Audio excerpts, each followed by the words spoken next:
اعوذ باللہ من الشیطان اللعین الرجیم بسم اللہ الرحمن الرحیم الحمد للہ وکفا وسلام علی عبادہ الذین اصطفیٰ. درود بھیجیے محمد و آلہ.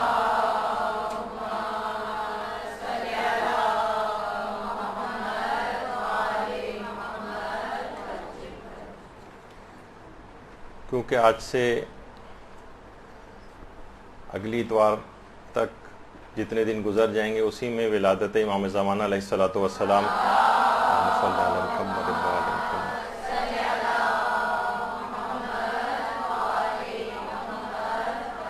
گزر چکی ہوگی. اس بنا پر اس پروگرام کو پہلے ہی سے کرنے کا ارادہ ہوا.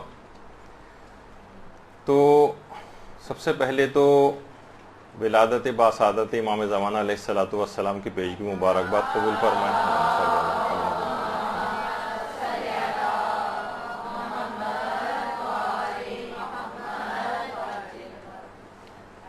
اور دیکھیے جو 15 شعبان امام زمانہ علیہ السلام کی ولادت، اس میں ہم جشن اور خوشی کیوں مناتے ہیں؟ دیکھیے رمضان مکمل ہوتا ہے تو عید الفطر کا جشن اور خوشی منائی جاتی ہے. حج مکمل ہوتا ہے تو عید قربان کی خوشی منائی جاتی ہے. جب دین مکمل ہوتا ہے تو عید غدیر کی خوشی منائی جاتی ہے. اب جس شخصیت کے آنے پر غدیر مکمل ہوگی اس دن کو 15 شعبان کا جشن منایا جاتا ہے. اللہم صلی علی محمد.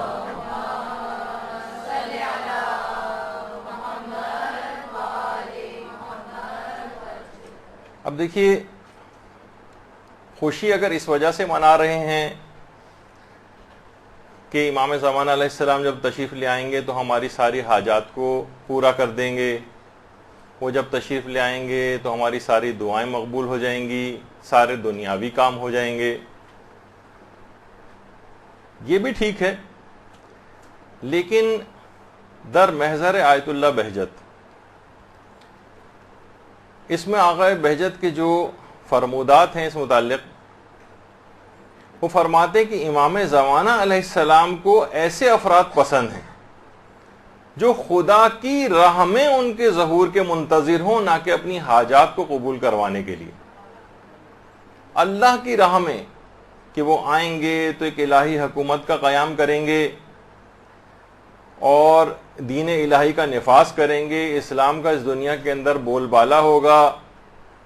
اس نیت کے ساتھ اگر کوئی امام زمانہ کا انتظار کر رہا ہے، امام زمانہ کو ایسے افراد پسند ہیں کہ جو کہ خدا کی راہ میں ان کے ظہور کے منتظر ہوں، نہ کہ حاجات کو قبول کروانے کے لیے.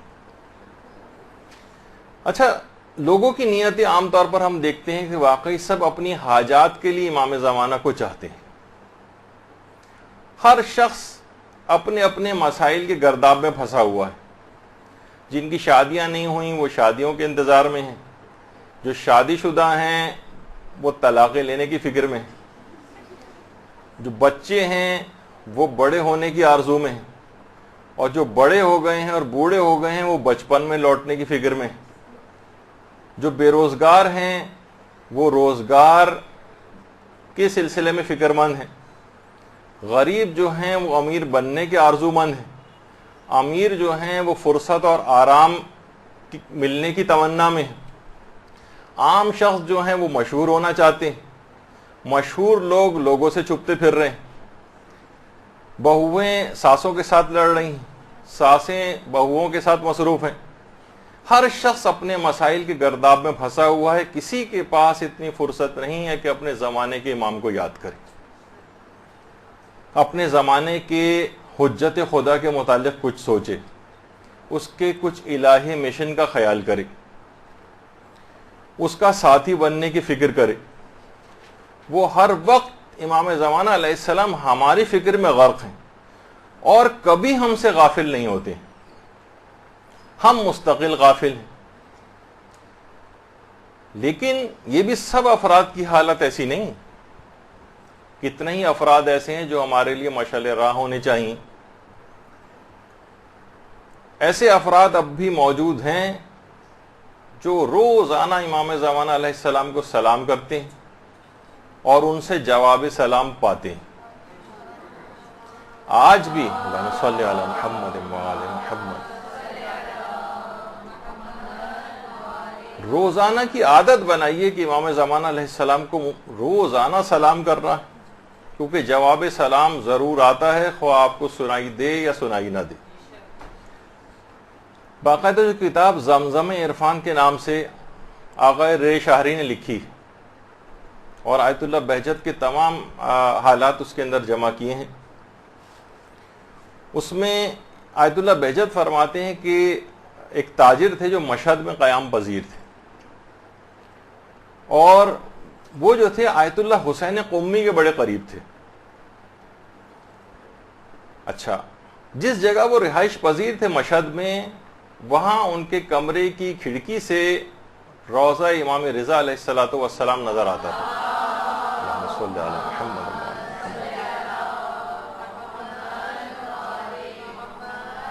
ایک دن ایک مومن ان سے ملاقات کے لیے آقا بہجت فرماتے ہیں، تو انہوں نے ان کے سامنے انتہائی محبت اور جذبات کے ساتھ کمرے کی کھڑکی سے روضے کی طرف نگاہ ڈالتے ہوئے امام رضا علیہ السلام کو سلام کیا.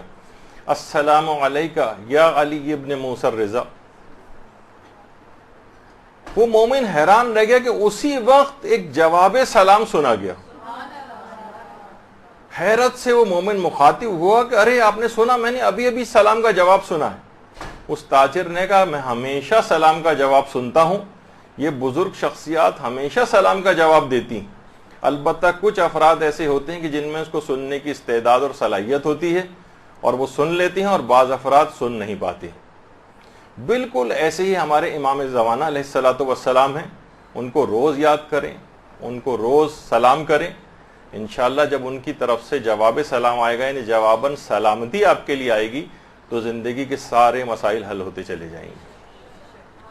اللہم صلی علی محمد وعلی محمد.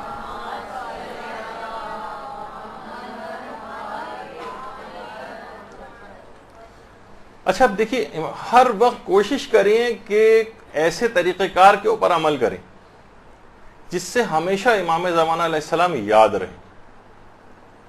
اچھا، اب یاد رکھنے کے بہت سے طریقے لوگوں نے خود سے بنائے ہوئے ہیں، آپ بھی کوئی بھی طریقہ ایجاد کر سکتی ہیں، کہ بس کوئی بھی ایسا طریقہ جس سے آپ کو ہمیشہ ان کی یاد باقی رہے. ایک صاحب کہتے ہیں کہ ایک دفعہ میں کسی شخص کے گھر گیا ان کی شادی کے بعد، تو دیکھا کہ ایک کمرے میں ایک بہت بڑا سا فریم انہوں نے لگایا ہوا ہے جو کہ بالکل خالی ہے اور اس میں کوئی تصویر نہیں. کوئی آج تک ایسا گھر نہیں ہوتا کہ جس کے اندر مثلا خالی فریم لگا ہوا ہو. پوچھا یہ کیا خالی تصویر، یعنی خالی فریم، اس میں کوئی تصویر نہیں؟ کہا ہاں، میں اس میں امام زمانہ علیہ السلام کی تصویر لگانا چاہتا ہوں. اللہم صلی علی محمد. ان سے کہا کہ بھائی جب وہ آئیں گے تب ان کی تصویر لگاؤ گے نا، ابھی تو ان کا ظہور نہیں ہوا، پھر تمہارا یہ عمل کیوں ہے؟ اس نے کہا یہ میں نے اس وجہ سے کیا ہے تاکہ ہمیشہ مجھے یاد رہے کہ میری زندگی میں کسی اہم چیز کی کمی ہے. جب بھی میں اس خالی فریم کو دیکھوں مجھے یاد آ جائے کہ میں کسی کا منتظر ہوں. اچھا، کچھ افراد ایسے ہیں کہ جو اس یاد کو باقی رکھنے کے لیے اپنی انگوٹھیوں میں اللہم عجل لولیک الفرج کندہ کرواتے ہیں. کوئی بھی ایسا طریقہ، کوئی بھی ایسی چیز کہ ہر شخص جب بھی اس کو دیکھے فوراً اس کو اپنے زمانے کے امام کی یاد آ جائے. جب یہ آیت اللہ بہجت فرماتے تھے کہ اپنی ذرا ذرا سی حرکت جب بھی تم کرو اس وقت کہو یا صاحب الزمان، یا صاحب الزمان. اٹھتے بیٹھتے ہر وقت، ہر آن، ہر گھڑی، ہر وقت امام زمانہ کی یاد آپ کی زبانوں کے اوپر رہے. صبح جب اٹھو، آقا بہجت فرماتے تھے صبح اٹھنے کے بعد ادب سے کھڑے ہو کر دن کا آغاز امام زمانہ علیہ السلام پر سلام کے ذریعے کیا کرو، پھر ان سے مدد مانگا کرو. آقا، امام، آقا میری مدد فرمائی. اور فرماتے تھے رات کو سونے سے پہلے سینے پر ہاتھ رکھو اور اپنے زمانے کے امام کو سلام کیا کرو، اس کے بعد سویا کرو.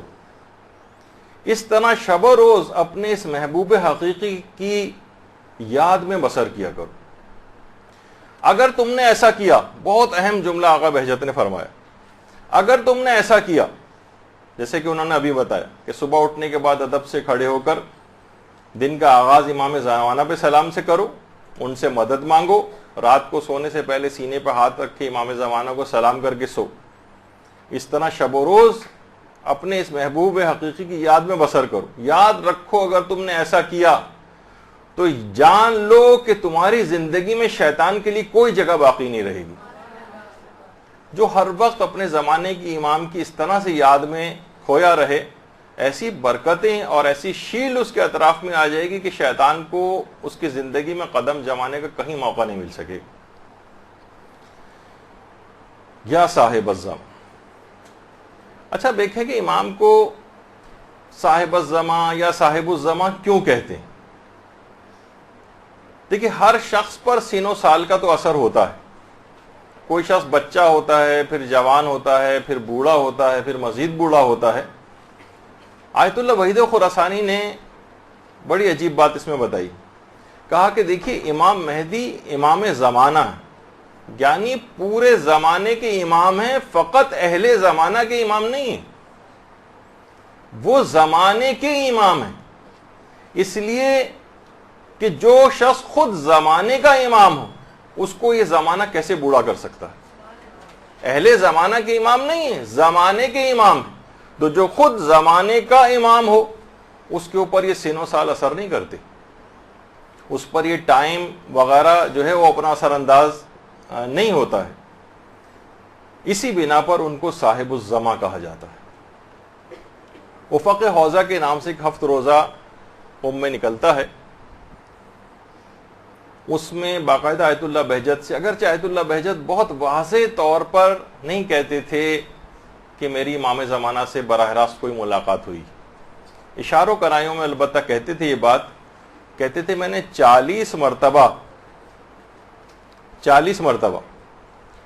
نیند میں یا نیند جیسے عالم میں، جسے تقریباً مکاشفہ کہتے ہیں، امام زمانہ علیہ السلام کی زیارت کی ہے اور ان کی خدمت میں حاضری کا شرف حاصل کیا۔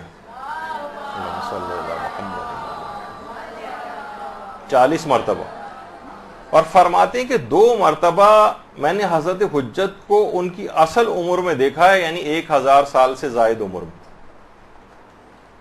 باقاعدہ زمزم عرفان میں بھی یہ بات ہے کہ آیت اللہ بہجت فرماتے تھے کہ جو حضرت حجت کا سچا عاشق ہوتا ہے، خواہ وہ بیداری میں ان کو نہ دیکھ سکے، ان کی زیارت نہ کر سکے، لیکن پوری زندگی میں کم سے کم 1 مرتبہ خواب میں ضرور ان کو دیکھ لیتا ہے۔ بس ان کا ایک سچا عاشق ہونا ضروری، اور دوسرا اس سے زیادہ اس کے اندر تڑپ بھی ہونا چاہیے امام زمانہ علیہ السلام کی زیارت کی۔ اگر کوئی تڑپ ہی نہیں ہے، کوئی شوق ہی نہیں ہے، کوئی ولولہ ہی نہیں ہے، دیکھنے میں کوئی انٹرسٹڈ ہی نہیں ہے، تو ظاہر ہے کہ اس کو پھر زیارت کا شرف نہیں ملے گا۔ جتنی تڑپ ہوگی اتنی ہی زیادہ اس کے امکانات ہوں گے کہ اس کو امام زمانہ علیہ السلام یا تو براہ راست دیکھ سکے وہ، یا کم سے کم 1 مرتبہ خواب کی حالت میں تو ضرور اس کو زیارت ہو جائے گی۔ اور وہ یہ بھی فرماتے تھے 1 مرتبہ میں نے خواب میں اس طرح سے زیارت کی تھی اور حضرت حجت کو دیکھا تھا کہ ان کی عمر 1000 سال تھی، لمبا قد تھا اور دراز اور گھنی داڑھی تھی، اور دوسری مرتبہ میں نے ان کو ایک 30 سالہ جوان کی صورت میں دیکھا تھا، لیکن 30 سالہ جوان کی صورت میں دیکھنے کے باوجود احساس ہوتا تھا کہ ان کی عمر 1000 سال سے زائد ہے۔ تو کوئی بھی طریقہ کار امام زمانہ علیہ السلام کو سلام کرنے کا، جیسے آپ نے دیکھا کہ انہوں نے اپنی تصویر لگائی ہوئی تھی، انگوٹھی پہ لکھ کے لگایا ہوا تھا، ہر وقت ایسی چیزیں، جب علماء کہتے ہیں کہ امام زمانہ کی یاد کا ایک طریقہ یہ بھی ہے کہ آپ اپنی اولادوں کے نام امام زمانہ علیہ السلام کے نام پر رکھیں، ان کے القابات کے اوپر رکھیں ان کے نام، اسی طرح سے اپنے اداروں کے نام ان کے نام پر رکھیں، اور خدا کا شکر ہے کہ آپ جس ادارے کے اندر اس وقت ہیں اور یہ بھی انہی کے نام نامی کے ساتھ مدرسۃ القائم کے نام سے امام زمانہ کا ہی ایک لقب ہے، اس لحاظ سے یہ سعادت حاصل ہوئی ہے۔ اور یاد رکھنے کے اور بھی بہت سارے طریقے ہیں، ہم خود دیکھتے ہیں جب انٹرنیٹ پہ کوئی چیز سرچ کر رہے ہوتے ہیں تو اس وقت کچھ ایرانی سائٹس کے اوپر خاص طور پہ یہ دیکھا ہے کہ مثلا سائٹ اس وقت تک اوپن نہیں ہوگی جب تک کہ ایک خاص جگہ کے اوپر لکھا ہوا ہوتا ہے کہ اس جگہ کو کلک کریں اور امام زمانہ علیہ السلام پر درود پڑھتے ہوئے کلک کریں. اللہم صلی علی محمد و علی محمد.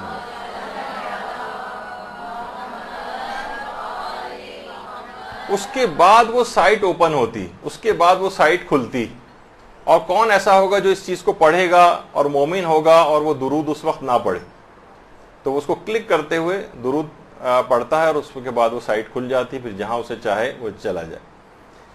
تو اس طرح سے یاد دہانی کے لیے, ان کو یاد رکھنے کے لیے لوگوں نے مختلف طریقے بنائے ہوئے ہیں. اور کتنی افسوسناک بات ہے کہ ہم ان کو بھلا دیں, ان سے غافل ہو جائیں جن کے متعلق خود شیخ مفید کو جو خط لکھا تھا امام زمانہ علیہ السلام نے, تو اس میں یہ بات کہی تھی کہ ہم تمہاری مراعات کی نسبت بے توجہ نہیں, ہم تم سے غافل نہیں.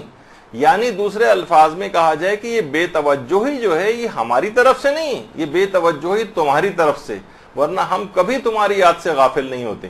اور اگر ایسا ہوتا کہ ہم تمہاری یاد سے غافل ہو جاتے تو تم پر بلائیں اپنا ہجوم کر لیتی, تم پر بلائیں نازل ہو جاتی. یہ ہماری اس توجہ کی وجہ سے کہ تم پر سے اس طرح سے بلائیں نازل نہیں ہوتی ہیں کہ جس طریقے سے, جیسے کہ اب میں نظر بھی آتا ہے کہ پوری دنیا جس قدر مخالفت پہ کمر بستہ ہے, جس قدر دشمنی پہ صاحبان ایمان کی کمر بستہ ہے, کب کا کچل کے رکھ دیے جاتے. امام زمانہ علیہ السلام کی خاص عنایت اور نظر کرم اور ایک حفاظت ہے جس کی بنا پر یہ کام اس طرح سے چل رہا ہے. تو اور اب دشمنوں کی زبان پر بھی آ رہا ہے. کتنے ایسے اسلامی ممالک کے ولی عہد ہیں جو باقاعدہ اس بات کا تذکرہ کر رہے ہیں, اور ایسے افراد سے بات کرنے کو بھی تیار نہیں کہ جو امام زمانہ علیہ السلام کا نام لیتے ہیں اور یا ان کی مشن کے لیے کام کرنے کے اوپر یعنی ان کے مشن کے لیے کام کرتے ہیں. تو بہرحال ہمیں بھی چاہیے کہ ہم مسلسل امام زمانہ کی طرف متوجہ رہیں. اچھا, جو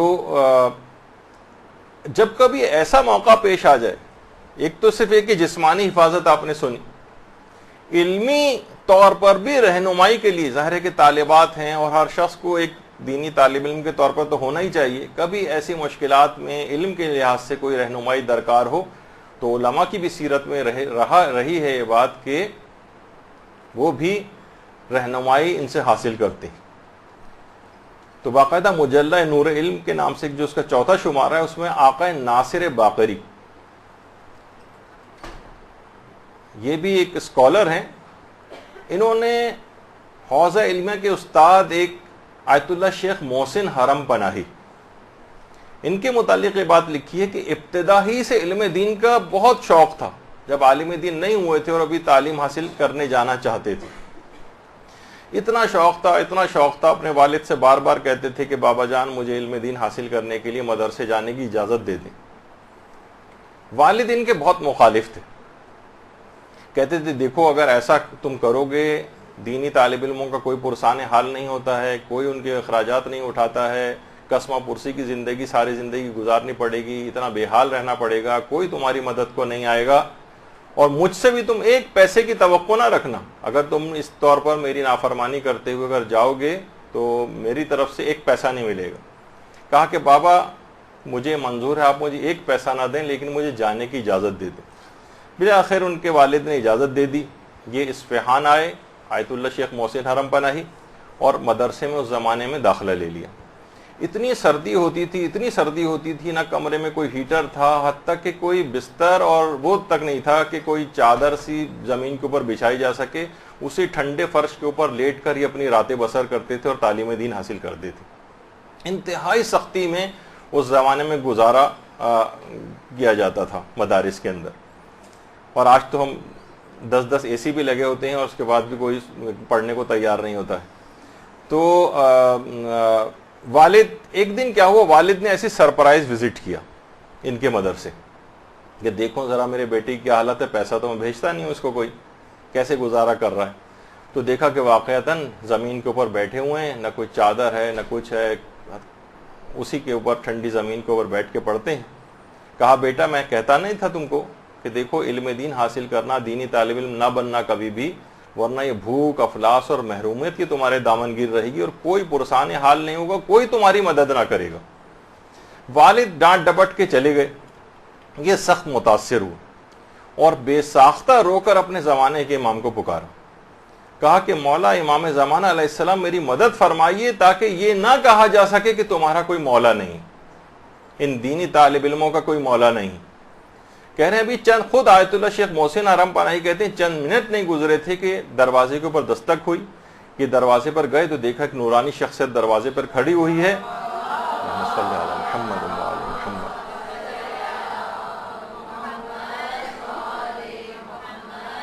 اس کے ہاتھ میں کچھ رقم ہے اور ان کے ہاتھ میں رقم دیتے ہوئے اس شخصیت نے ایک بات کہی کہ یہ لو تاکہ یہ نہ کہا جا سکے کہ تمہارا کوئی مولا نہیں، اور اس کے بعد وہ نگاہوں سے اوجھل ہو گئے۔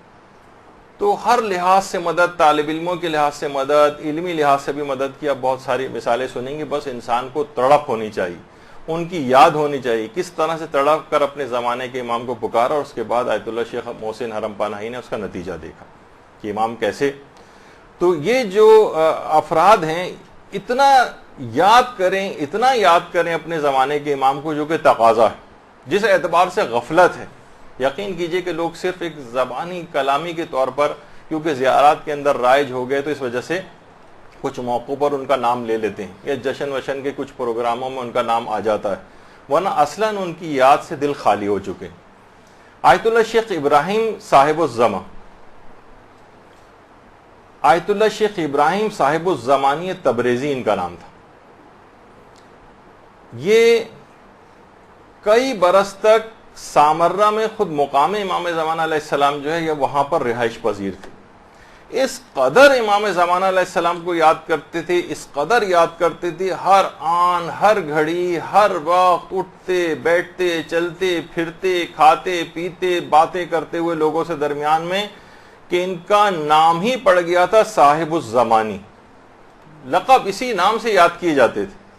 آیت اللہ شیخ ابراہیم نام تھا ان کا، لیکن صاحب الزمانی کے نام سے یاد کیے جاتے تھے۔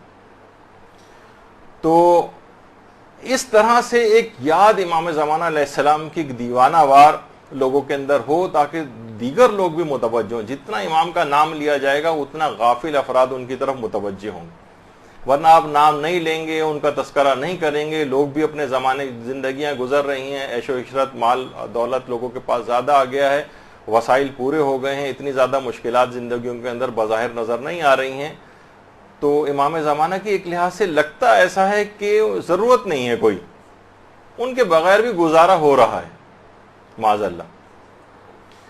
تو البتہ ایک جو بات اب بتانے جا رہا ہوں اس کا میرے پاس کوئی معتبر حوالہ تو نہیں، لیکن بہت سی جگہوں کے اوپر ایسے ہی لکھا ہوا دیکھا ہے کہ آیت اللہ بہجت کے زیر مطالعہ قرآن ہوا کرتا تھا، جس کے حاشیے کے اوپر یہ انہوں نے اپنے ہاتھ سے ایک چیز لکھی تھی کہ ایک عمل ہے کہ جو کہ فجر کاذب اور فجر صادق، یعنی سمجھیں کہ وہ 5-7 منٹ کا نماز فجر سے پہلے کا جو وقت ہے، جو اس وقت کے دوران، یعنی سمجھیں نماز فجر سے 5-7 منٹ پہلے ایک خاص طریقہ کار سے اس عمل کو کرے جو بھی بتانے والا ہوں، تو اس کی ہر خواہش پوری ہوگی، خواہ اس میں سے ایک خواہش اور ایک حاجت امام زمانہ علیہ السلام سے ملاقات ہی کی کیوں نہ ہو۔ اللہم صلی علی محمد و علی محمد۔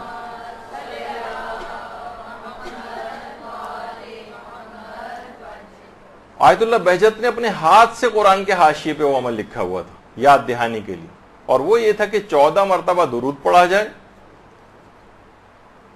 اس کے بعد 40 مرتبہ یا صاحب الزمان ادرکنی یہ کہا جائے، اور پھر 14 مرتبہ درود پڑھا جائے، یعنی 14 مرتبہ اول و آخر درود اور 40 مرتبہ درمیان میں یا صاحب الزمان ادرکنی۔ اس کی ہر خواہش پوری ہوگی، جن میں سے ایک خواہش اگر وہ یہ بھی کرے کہ میری امام زمانہ علیہ السلام سے ملاقات ہو جائے، تو یہ خواہش بھی اس کی پوری ہو جائے گی۔ فجر کی نماز کے اول وقت سے 5-7 منٹ پہلے کا جو ٹائم، یعنی صبح کاذب سے لے کر صبح صادق کے درمیانی ٹائم میں اگر اس عمل کو کرے تو، اور یہ بھی علماء ایک طریقہ بتاتے ہیں کہ اگر کوئی شخص اپنے عمل کو صالح کر لے، تو امام زمانہ خود اس کو ڈھونڈ نکالیں گے. اپنا تم عمل تو صالح کر لو, اپنا عمل تو نیک کر لو, ان کے احکام کے مطابق زندگی تو گزارو, تمہیں امام زمانہ کو تلاش کرنے کی نوبت نہیں آئے گی. امام زمانہ علیہ السلام تم کو خود ڈھونڈ کر تمہارے پاس پہنچ جائیں گے. گناہوں سے بھرپور زندگی میں ان کی چہرہ انور کی سعادت کی توفیق وہ ممکن ہے کہ ہاتھ سے نکل جائے.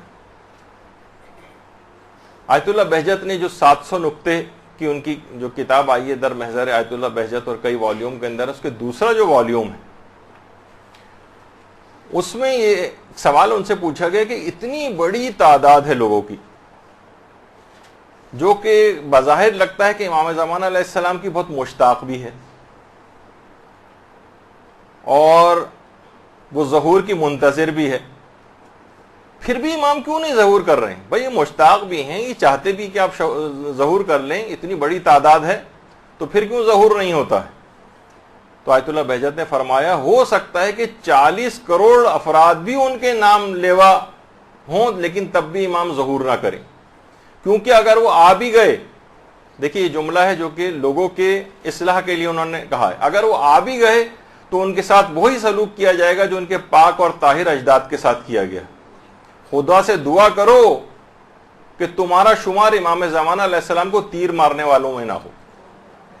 یعنی لوگوں کو واقعتاً دیکھا جائے تو یہ ایسے افراد یعنی جو ہماری فسق و فجور کے اندر جو زندگیاں گزر رہی ہیں, جو گناہوں کے اندر مبتلا زندگیاں گزر رہی ہیں ہماری, اتنی زیادہ مخالفت پہ قدم قدم پہ ہم قبر بستہ ہیں, آئمہ کے اقوال اور ان کے فرمودات کو روند رہے ہیں اپنے یعنی طرز عمل سے, تو یہ کیسے ممکن ہے؟ ایسے افراد اس وقت بھی انکار کر دیں گے اور مخالفت پہ کمر بستہ ہو جائیں گے. مثلا کتنے افراد ایسے ہیں جو خمس نہیں نکالتے ہیں, اس وقت امام نے اگر آ کر کہا کہ خمس لاؤ اور نکال کر دو, جس طرح آج مراجع کی مخالفت ہوتی ہے اس وقت اس طرح سے امام زمانہ کی بھی مخالفت ہوگی. یہی وجہ ہے کہ آغا ابو الفضل زاہد, یہ بہت ہی پر اثر ان کا بیان ہوتا تھا اور رفع میں شامل ہے. لوگوں سے کہتے تھے کہ ارے لوگ تمہیں علماء یہ کہتے ہیں کہ تم ان کے ظہور کی دعا کرو, ظہور کی دعا کرو, میں کہتا ہوں کہ خدا کے لیے ان کے ظہور کی دعا نہ کرنا. یعنی لوگوں کو سمجھانے کے لیے معذاللہ روک نہیں تھے, ایک طریقہ تھا ان کا. کہتے تھے کیا بغیر تیاری کے بلا کر انہیں شہید کروانا چاہتے ہو یا تم خود ان کی تلوار سے قتل ہونا چاہتے ہو؟ یعنی یہ فسق و فجور اور یہ حرام والی زندگیوں کے اندر تو اس کے اندر تو امام زمانہ بھی آئیں گے تو تم پر سزا جاری کریں گے. اپنے آپ کو تیار تو کر لو, اپنے آپ کو کچھ بنا تو لو تاکہ تم ان کی حفاظت بھی کر سکو. اتنی بڑی تعداد صالح افراد کی تیار کرو, پھر ان کو بلاؤ. تو جو ہر وقت بلا رہے ہو اور تیاری تمہاری ہے نہیں, تو یا تو تم ان کو نقصان پہنچا دو گے یا اپنے آپ کو نقصان پہنچا لو گے.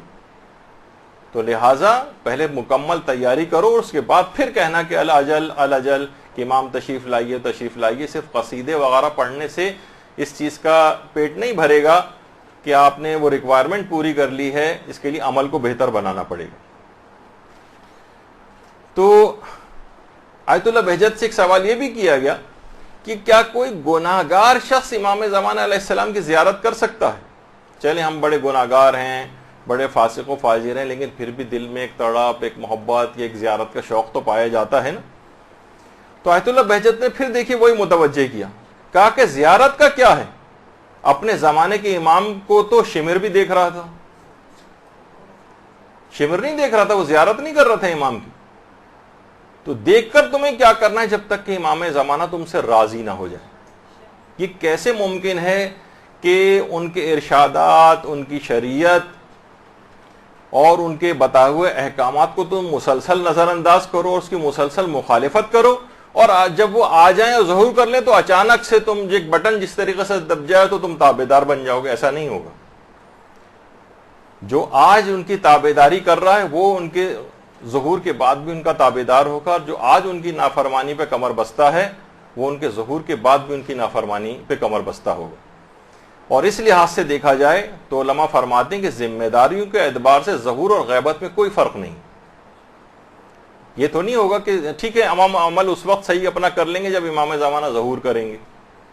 نہیں, غیبت اور ظہور, بلکہ غیبت کے اندر جتنا پابندی کے ساتھ اس کا اجر و ثواب بھی بہت زیادہ ہے اور اس کی اس کی اہمیت بھی بہت زیادہ ہے کہ غیبت کے اندر اپنے عمل کو صحیح کرنا. تو ظہور اور غیبت میں اس لحاظ سے کوئی فرق نہیں. اور لوگ کہتے ہیں بھائی ان کی زیارت ہوگی ان کی، تو اس زمانے میں بھی جب امام زمانہ علیہ السلام ظہور کر لیں گے تو کون سا پوری دنیا میں 5-6 ارب افراد تو کم سے کم ہوں گے. کون 5-6 افراد روزانہ کے بنیاد پر ان کی خدمتوں میں ہر وقت رہیں گے. جس زمانے میں ائمہ معصومین موجود تھے اور دیگر ائمہ زمین کے اوپر، کتنے دیگر شہروں میں مومنین ایسے ہوتے جو ساری زندگی میں ایک دفعہ بھی امام کو نہیں دیکھ پائے تھے. دوسرے ملکوں میں رہنے والے مومنین ایک دفعہ بھی امام کو نہیں دیکھ پائے تھے. امام زمانہ علیہ السلام ظہور فرما بھی لیں تو ہو سکتا ہے آپ کو ٹی وی اور دیگر ذرائع سے ان کی زیارت ملے، ہر وقت ان کی خدمت میں پہنچنا بھی ہر ایک کے لیے ممکن نہ ہو. تو اس زمانے میں بھی عمل ویسے ہی کرنا ہے، اپنا آپ کو اپنے عمل کو نیک بنانا ہے جس طریقے سے امام زمانہ چاہے آنکھوں کے سامنے ہوں یا آنکھوں سے غائب ہوں. جس وقت وہ ظہور بھی کر لیں گے تب بھی ہر وقت آنکھوں کے سامنے کہاں آپ کے رہیں گے، نہ آپ سے ملاقاتیں ان کی ہوں گی. تو اس لحاظ سے اس بات کی بڑی اہمیت ہے کہ اپنے عمل کو انسان بہتر بنائے اور اس بات کا انتظار فقط نہ کرتا رہے کہ امام زمانہ جب آئیں گے اور ظہور کریں گے تو پھر دیکھا جائے گا اور پھر ہم اپنے عمل کو اچھا بنا لیں گے. نہیں، ایسا نہیں. اور یہی وجہ ہے کہ علماء فرماتے ہیں کہ اللہ سے تعلق اور ارتباط کا طریقہ اصلاً امام زمانہ علیہ السلام کی اطاعت ہے. جتنی ان کی اطاعت بڑھے گی اتنا ہی کہا جائے گا کہ آپ کا اللہ سے تعلق جو ہے وہ بڑھے گا. اب اپنے زمانے کے امام کو آخر کیسے راضی کریں، طریقہ کار کیا ہے؟ تو در محضر آیت اللہ بہجت، اس کے اندر آیت اللہ بہجت ایک بڑی عجیب بات کہتے تھے کہ دین کے واجبات پر عمل کرتے جاؤ، نیند کے وقت تمہیں یہ سمجھ آ جائے گا کہ امام تمہارے کس کام سے راضی ہیں اور کس کام سے راضی نہیں. ایک دفعہ تم مکمل طور پر اپنی زندگی کو واجبات کے سانچے میں ڈھال لو، یعنی سارے واجبات اپنے پورے کرتے چلے جاؤ، تمہیں خود ہی نیند کے وقت پتہ چل جائے گا. اس کی وضاحت نہیں کی انہوں نے، لیکن ہو سکتا ہے اس سے مراد یہ ہو کہ انسان ایک اسلام بھی تقاضا کرتا ہے کہ سونے سے پہلے روز اپنا محاسبہ کرے، میں نے کیا آج بہتر کام کیے، کون سے میں نے برے کام کیے، تاکہ اگلے دن اس میں بہتری لائی جا سکے، اپنے گناہوں کی توبہ کی جا سکے، غلطیوں کو دہرایا نہ جا سکے. ممکن ہے کہ محاسبے کی طرف اشارہ ہو، لیکن بہرحال کہا کہ واجبات پر عمل کرتے جاؤ اور ایک وقت ایسا آئے گا کہ نیند کے وقت تمہیں خود پتہ چل جائے گا کہ امام زمانہ علیہ السلام تمہارے کس کام سے راضی ہیں اور کس کام سے راضی نہیں. آیت اللہ سید محمد صادق روحانی موجودہ حیات مراجع میں سے ایک ہیں قم میں. ان سے بھی ایک سوال پوچھا گیا کہ آپ یہ بتائیے کہ امام زمانہ علیہ السلام کو راضی کرنے کا طریقہ کار کیا ہے، کیسے ہم راضی کریں؟ تو انہوں نے اپنے استفتاء کے اندر یہ بات لکھی ہے، اور یہ میں نے سارے مراجع کے نکال کے دیکھے تو یقین کیجئے کہ غیبت میں ذمہ داریوں کے اعتبار سے جہاں بھی بات کی ہے سارے مراجع نے تقریباً الفاظ آگے پیچھے ہیں لیکن بات ایک ہی کہ اپنے تمام واجبات پر عمل کرتے چلے جاؤ، تمام حرام کاموں سے اپنے آپ کو بچاؤ، غریبوں اور ضرورت مندوں کی مدد کرو جس کے اندر مالی، علمی، روحانی وغیرہ جس طرح کی بھی کمک ان کو درکار ہو، اور اپنے اعمال مستحبہ جو ہیں مستحب اعمال ان کی انجام دہی کرو. ان چاروں کاموں کو کرنا شروع کرو، امام زمانہ علیہ السلام تم سے راضی اور خوشنود ہو جائیں گے. اللہم صلی علی محمد.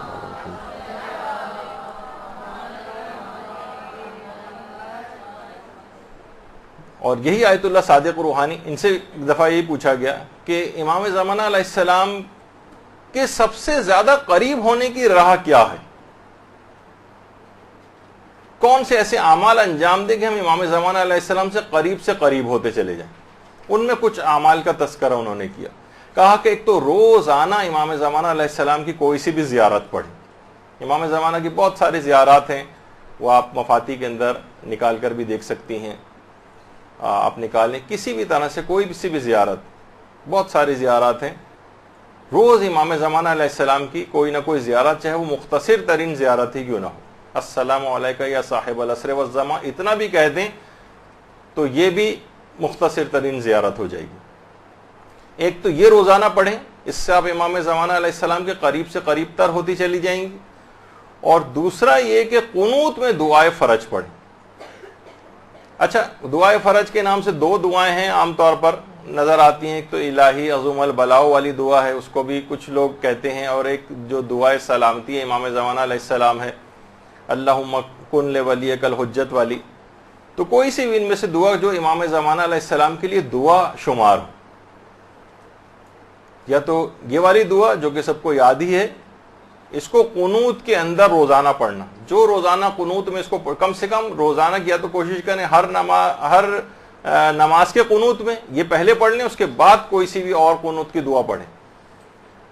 یہ بہت زیادہ اس کی آج کل کے زمانے میں کافی تاکید ہے. ورنہ مختصر ترین جو اللہم کن لولیک اللہم عجل لولیک الفرج، یہ والی جو مختصر ترین ہے یہ بھی پڑھ سکتے ہیں. تو بہرحال کسی بھی طریقے سے نمازوں کے قنوت میں. اور آیت اللہ علی آقا قاضی تو ایک جملہ اور فرماتے تھے کہ امام زمانہ علیہ السلام سے اگر کوئی ارتباط اپنا برقرار کرنا چاہتا ہے تو وہ نماز شب میں جو نماز وتر ہوتی ہے اس کے قنوت میں دعائے فرج پڑھے، بلکہ ہر روزانہ پڑھے، بلکہ اپنی ہر دعا میں دعائے فرج کو شامل کر لے. یعنی آپ کو عمومی دعائیں بھی اپنی کرنی ہو، مثلا کوئی سی بھی گھریلو ٹائپ کی کوئی دعا، اور شادی کی دعا، اور اولاد کی دعا، اور بیماری سے دور ہونے کی دعا، کوئی سی بھی دعا کریں اس سے پہلے دعائے فرج ڈال دیں اس میں. اس دعائے فرج کی برکت سے امام زمانہ علیہ السلام کے لیے دعا کر رہے ہیں، وہ تو پروردگار کو قبول کرنی، اس میں تو تمام موانعات مفقود ہو جاتے ہیں. علماء کہتے ہیں جس وقت امام زمانہ کے لیے آپ دعا کرتی ہیں نا تو تمام رکاوٹیں جو دعا کی قبولیت میں بنتی ہیں، مانع ہوتی ہیں، وہ ساری کی ساری رکاوٹیں دور ہو جاتی ہیں امام کے لیے دعا کرنے کے نتیجے. اور خدا کی ذات اس بات سے بہت زیادہ کہیں زیادہ کریم ہے کہ وہ امام زمانہ کے لیے کی گئی دعا کو تو قبول کر لے، اور جو اس کے ساتھ لگی ہوئی دعا ہے اس کو رد کر دے. بہت مشکل ہے، پروردگار کی صفت کریمیت جو ہے اس سے بہت بعید ہے یہ بات. تو یہ والی دعا ہر دعا کے ساتھ اس کو لگا لیں. تو فرماتے ہیں کہ اس طرح سے آپ امام زمانہ علیہ السلام کے بہت قریب ہوتے چلے جائیں گے. اور آیت اللہ صادق روحانی ایک بات اور فرماتے ہیں، وہ یہ فرماتے ہیں کہ اپنے اعمال اور اپنی عبادات کو مستقل طور پر حضرت حجت کو ہدیہ کرنے کی عادت ڈال لیں. یہ حضرت حجت سے قریب ہونے کا بہت بہترین ذریعہ. اور اگر آپ نے فرماتے ہیں کہ اگر آپ نے اس کی عادت ڈال لی تو کچھ ہی عرصے میں آپ کو خود احساس ہو جائے گا کہ آپ امام زمانہ علیہ السلام کے بہت قریب آ گئے. اپنے اعمال کو، جو بھی آپ اعمال انجام دیتی ہیں نیک اعمال، اب مثلا آپ نے نماز پڑھی، امام زمانہ کو ہدیہ کر دیا اس کا ثواب.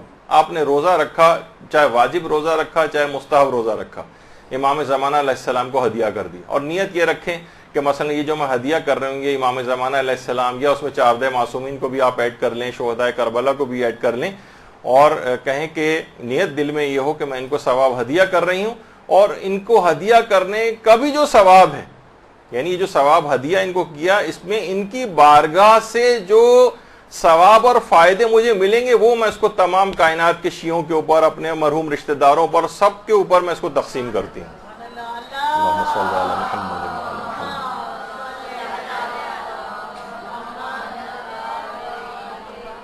اور آیت اللہ صادق روحانی فرماتے ہیں کہ اس طرح کے تمام اعمال ان کو ہدیہ کرتے چلے جائیں، اور جو بھی آپ اعمال کریں، زیارات پڑھیں، زیارات کے لیے جائیں، کوئی بھی نیک کام آپ نے کیا، کوئی صدقہ دیا، سب کا ثواب امام زمانہ اور 4 معصومین کو ہدیہ کرتے چلے جائیں.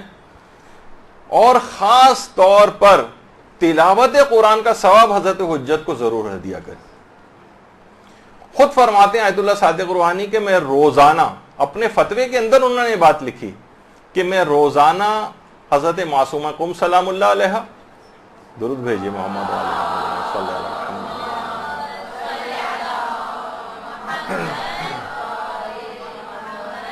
اور امام رضا علیہ الصلوۃ والسلام،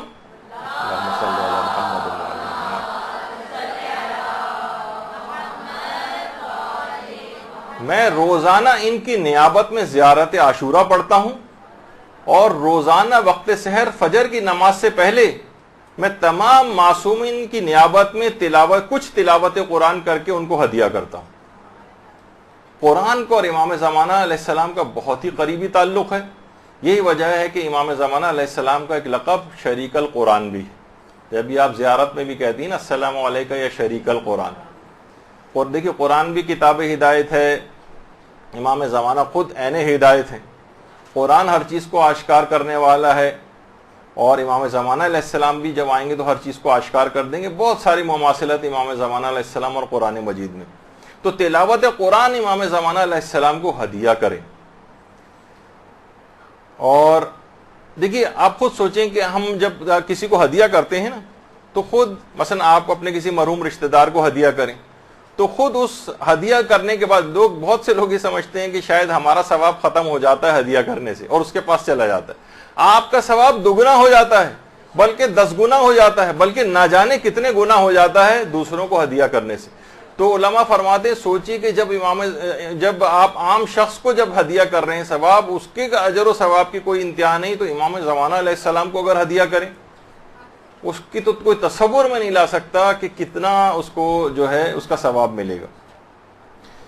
اور باقاعدہ مکیال المکارم میں بھی آیت اللہ تقی اصفہانی نے اس واقعے کو لکھا ہے اور رسول کافی سے اس کو نقل کیا ہے کہ ایک شخص آیا امام کے پاس, امام موسیٰ کاظم علیہ السلام کی خدمت.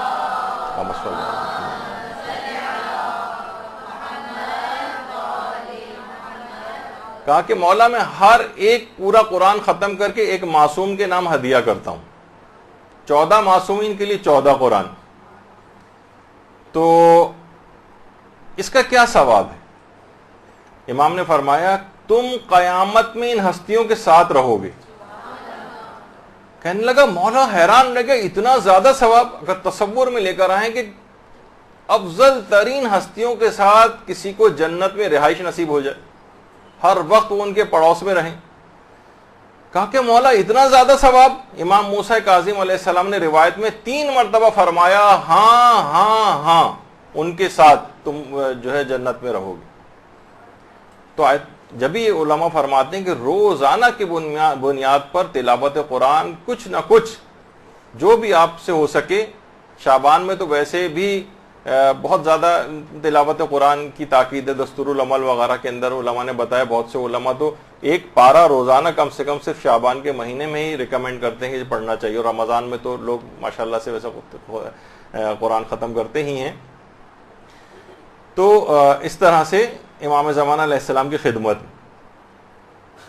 تو یہ بھی آیت اللہ صادق روحانی سے انہوں نے بلکہ اس بات کو ذکر کیا کہ دیکھیے اگرچہ دیدار امام زمانہ علیہ السلام ان کے چہرے کی زیارت بالا ترین افتخار ہے, اس میں کوئی شبہ نہیں, لیکن فرماتے ہیں اس سے آگے کی بھی کچھ منزلوں کی طرف مومنین کو جانا چاہیے.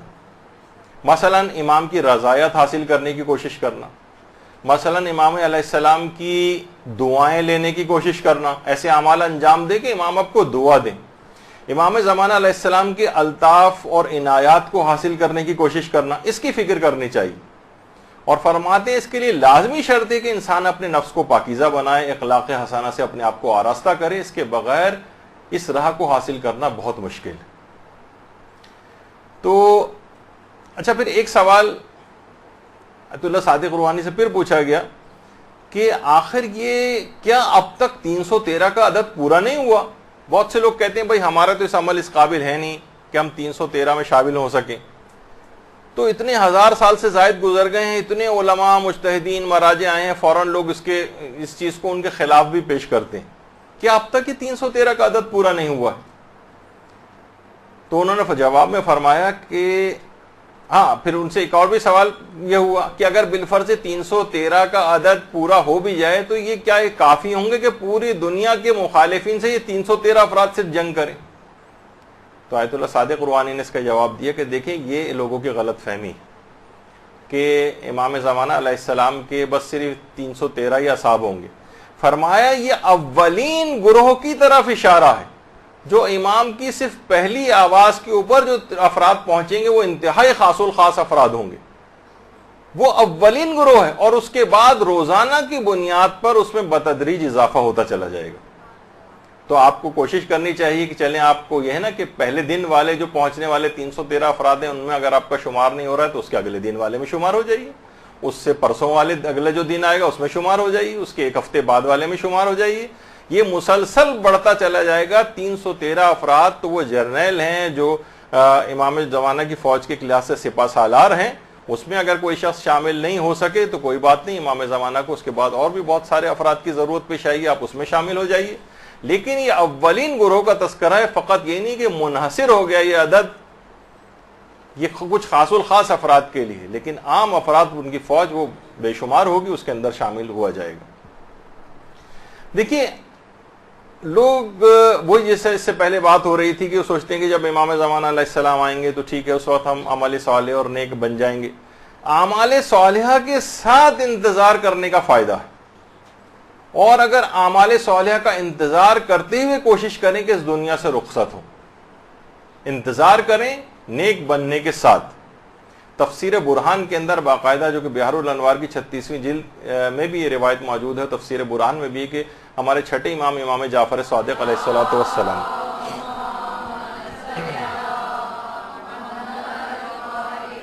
ان کی خدمت میں ایک بوڑھا آتا ہے اور آ کر سلام کرتا ہے امام کو اور کہتا ہے یبنا رسول اللہ اپنا ہاتھ بڑھائیے، میں آپ کے ہاتھ کو بوسہ دینا چاہتا ہوں۔ امام نے اپنا ہاتھ دیا، اس نے امام کے ہاتھ کا بوسہ لیا، اس کے بعد زار و قطار اس بوڑھے نے رونا شروع کر دیا۔ امام نے کہا کہ تم رو کیوں رہے ہو؟ کہا کہ مولا 100 سال سے زائد میری عمر ہو چکی ہے اور میں قائم آل محمد کا انتظار کر رہا ہوں۔ آئمہ پیغمبر سے لے کر دیگر آئمہ تک مسلسل امام زمانہ کا اتنا ذکر کرتے تھے، اصحاب کے اندر وہ تڑپ پیدا ہو گئی تھی ان کو دیکھنے کی۔ مولا 100 سال سے زائد میری عمر ہو گئی ہے اور میں قائم آل محمد کا انتظار کر رہا ہوں، میری عمر اتنی زیادہ ہو گئی ہے، میری ہڈیاں کمزور ہو گئی ہیں، میں موت کے قریب پہنچ گیا ہوں، اور جس کی آرزو کی تھی اسے نہیں پا سکا ہوں، اور میں یہ بھی دیکھ رہا ہوں کہ آپ شدید مشکلات میں ہیں، آپ کا دشمن خوشحال ہے، لہذا مولا میں کیوں نہ رہوں۔ امام نے اس کی بات سنی تو خود امام کی آنکھوں میں بھی آنسو آ گئے اور کہا کہ اے مرد بزرگ، اگر تو اس حال میں زندہ رہا اور ہمارے قائم کو دیکھ لیا تو تیرا مرتبہ بہت اعلیٰ ہوگا، اور اگر تجھے موت آ گئی تو روز قیامت تو رسول خدا کے ساتھ محشور ہوگا۔ اللہم صلی علی محمد۔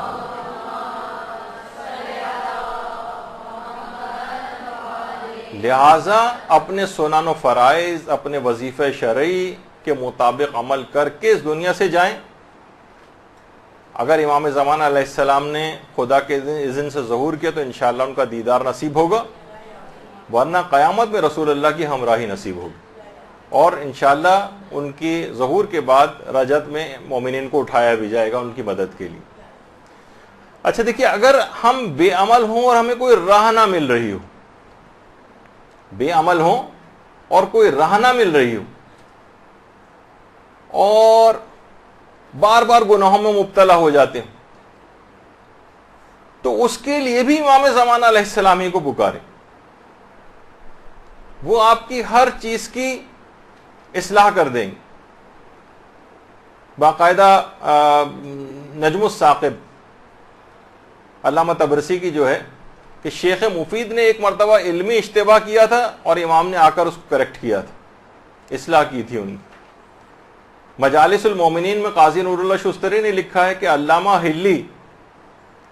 ہلی نے ایک رات میں وہ پوری کتاب امام زمانہ علیہ السلام نے لکھوا دی تھی، اور جس کو اگلے دن ان کو واپس کرنا تھا اور جواب لکھنا تھا، اتنا تفصیل کا موقع نہیں ہے۔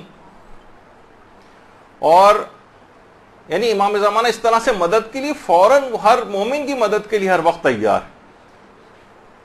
آیت الحق کے نام سے جو کتاب لکھی گئی ہے، جس میں آیت اللہ علی آقا قاضی کی کچھ حالات زندگی تحریر، اس میں آقا سید ہاشم رضوی ہندی کشمیری، کشمیر سے ان کا تعلق تھا، ایک لحاظ سے انڈیا سے تعلق تھا، ان سے ایک واقعہ اس کے اندر نقل ہوا ہے کہ انڈیا کے ایک اور طالب علم تھے ہاشمی رضوی ہندی، خود وہیں کے تھے، یا ایک اور طالب علم سید علی نقی ہندی کے متعلق فرماتے ہیں کہ وہ نجف میں زیر تعلیم تھے، انتہائی مقدس اور پرہیزگار طالب علم تھے۔ کہہ رہے ہیں وہی زمانہ تھا، اس زمانے میں آیت اللہ سید کاظم یزدی کا انتقال ہوا تھا۔ اچھا، آیت اللہ ایکسٹریم سیدھے ہاتھ کے اوپر آپ کو نظر آ رہے ہیں، یہ آیت اللہ ہاشم رضوی ہندی ہیں، اور درمیان میں آیت اللہ میر جہانی ہیں۔ یہ خود انتہائی آیت اللہ ابو الحسن اصفہانی کے بہت قریبی افراد میں ان کا شمار ہوتا تھا، بلکہ ان کے دوستوں میں شمار ہوتا تھا آیت اللہ میر جہانی کا۔ اور ان کی خصوصیت یہ تھی کہ جب بھی مجلس پڑھنے کے لیے جاتے تھے، جب تک کہ بحار الانوار کی 110 جلدیں مکمل نہیں پڑھ لیتے تھے تب تک مجلس پڑھنے نہیں جاتے تھے۔ بہت مقدس علماء، ہمارے کہکشاں ایک علماء کی۔ تو ہاشم رضوی ہندی یہ خود بڑے عرفا میں ہیں، تو یہ فرماتے ہیں کہ اسی زمانے میں آیت اللہ سید کاظم یزدی کا انتقال ہوا تھا، اور ایک ساتھ ہی بہت سے مراجع انتقال کر گئے تھے، جس میں آیت اللہ مرزا محمد تقی شیرازی بھی تھے۔ یہ دونوں مراجع کا جب انتقال ہو تو اس کے بعد اچانک سے بہت سارے نام آ گئے تقلید کے حوالے سے، اور لوگ تھوڑے سے کنفیوز ہو گئے کہ ان میں سے کس کی تقلید کریں۔ تو وہ جو طالب علم تھے سید علی نقی ہندی، وہ بڑے پریشان ہوئے، دماغی طور پر بہت مضطرب ہوئے کہ آخر میں ان میں سے کس کی تقلید کروں، اور بات واضح نہیں ہو رہی تھی۔ بہت سارے رسالے عملیہ آ گئے تھے، سوچا کہ میں اپنے زمانے کے امام سے توسل کرتا ہوں، اور اس کے بعد انہوں نے مسجد سہلا میں باقاعدہ 40 روز کا ایک عمل کیا۔ مسجد سہلا کا ایک خاص عمل ہے 40 روز کا۔ اس زمانے میں، اب تو خیر بہت پرشکو ہو گئی، اس زمانے میں مسجد سہلا تقریباً ایسی ہوا کرتی تھی۔ کہہ رہے ہیں ابھی 40 روز کا میں نے عمل کیا تھا، 40 روز پورے نہیں ہوئے تھے کہ مقام امام زمانہ جو ہے وہاں پر اس کے گوشے سے ایک تیز روشنی نمودار ہوئی، اور مجھے دل کو ایک اطمینان سا ہو گیا کہ یہ نور امام زمانہ علیہ السلام کا نور ہے۔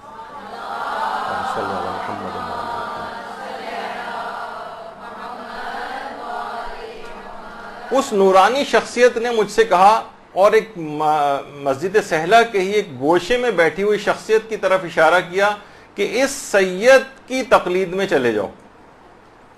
کہہ رہے ہیں میں ان کے پاس، سید علی نقی ہندی کہتے ہیں، میں فوراً بھاگا ہوا ان کے پاس گیا تو دیکھا وہ آیت اللہ سید علی آقا قاضی بیٹھے ہوئے تھے۔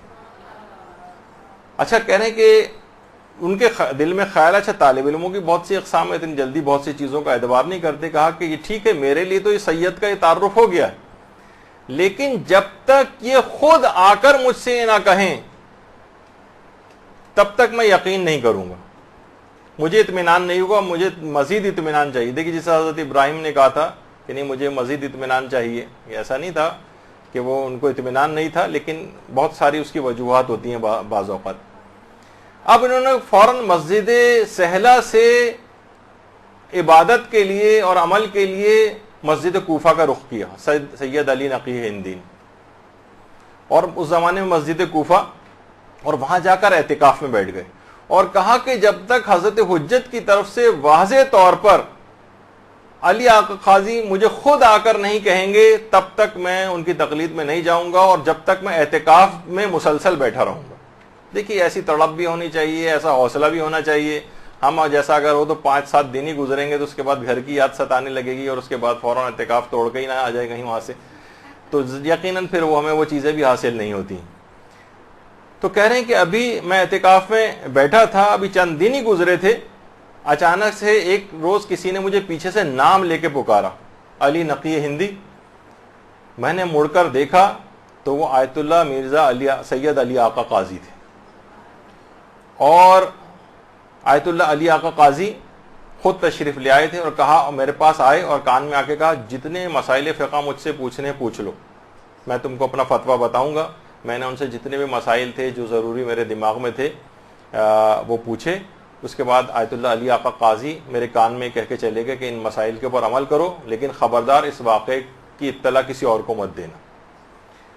اس کے بعد سید علی، میں نے ان کے مرنے کے بعد، آیت اللہ کے مرنے کے بعد انہوں نے واقعہ دوسروں کو بتایا تھا۔ علی نقی ہندی کہتے ہیں کہ جب تک وہ زندہ رہے میں ان کی تقلید میں رہا، اور انہی سے میں مسائل پوچھنے کے لیے جاتا تھا، یہاں تک کہ جب آیت اللہ علی آقا قاضی کا انتقال ہو گیا تو کہہ رہی ہیں اس کے بعد بھی میری یہ حالت رہی کہ جب بھی کوئی مسئلہ مجھے پیش آتا تھا اور مجھے اس کا حل معلوم نہیں ہوتا تھا، علی آقا قاضی خواب میں آ کر مجھے اس مسئلے کی تعلیم کرتے تھے۔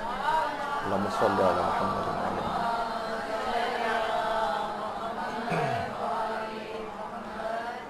تو آغا سید ہاشم رضوی ہندی نے باقاعدہ اس واقعہ نہیں، اوتھینٹک مقدس علماء نے یہ واقعہ سنایا کہ امام اس طریقے سے کوئی واقعتاً تڑپ پائی جاتی ہو تو اس طرح سے امام مدد کے لیے آتے ہیں۔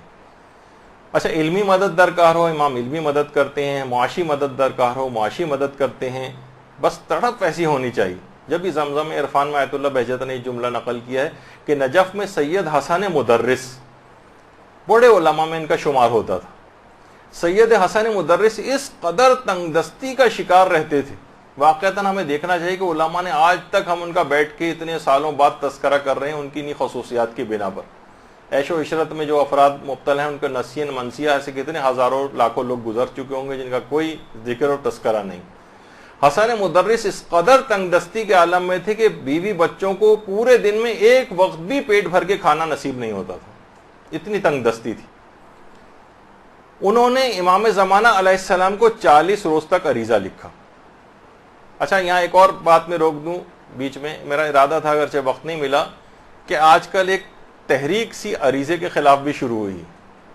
عریضہ بیکار چیز ہے, یہ لوگ کس قوم کس اس میں لگی ہوئی ہے, بس امام کو خطوں میں لکھ کے ڈال رہے ہیں, اور تنقید ہو رہی ہے, اور بہت سارے وہابیت اس طرح سے بہت سی صورتوں میں سرایت کر رہی ہے.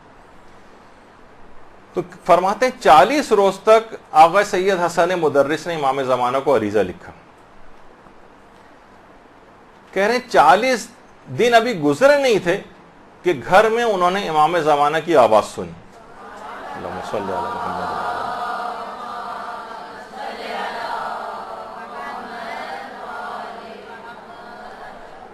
کہ ہم تمہاری یاد سے غافل نہیں ہیں. اور کہہ رہے ہیں کچھ ایسا اس کے بعد ہوا, تفصیلات میں علماء زیادہ جاتے نہیں ہیں, ایسا ہوا کہ ان کی حالت بدل گئی اور ساری مشکلات دور ہو گئی. اور یہی والی بات جب آیت اللہ آغا شیخ مرتضی زاہد, یہ خود بڑے عرفاء میں شمار ہوتے ہیں, انہوں نے بہت سارے لوگوں کو جب یہ واقعہ آغا حسن مدرس کا سنایا, لوگوں کو سنایا انہوں نے, تو ایک اور عالم دین تھے, وہ بھی اسی قدر تنگ دستی کے اندر مبتلا تھے, اور انہوں نے بھی 40 روز تک امام زمانہ علیہ السلام کو عریضہ لکھنے والا یہ والا عمل کیا. وہ اس کے بعد فرماتے ہیں, خود آغا بہجت کے الفاظ ہیں جو باقاعدہ انٹرنیٹ کے اوپر ایک ویڈیو کے اندر بھی آغا بہجت نے وہ چیز بتائی, کہ وہ فرماتے ہیں کہ بس میں نے 40 روز عریضہ لکھا, اور اس دوران کچھ ایسا ہوا کہ اس کے بعد کوئی لگا کہ کوئی گویا مشکل ہی نہیں رہی تھی, ساری ہی مشکلیں حل ہوتی چلی گئی. اللہم صلی علی محمد.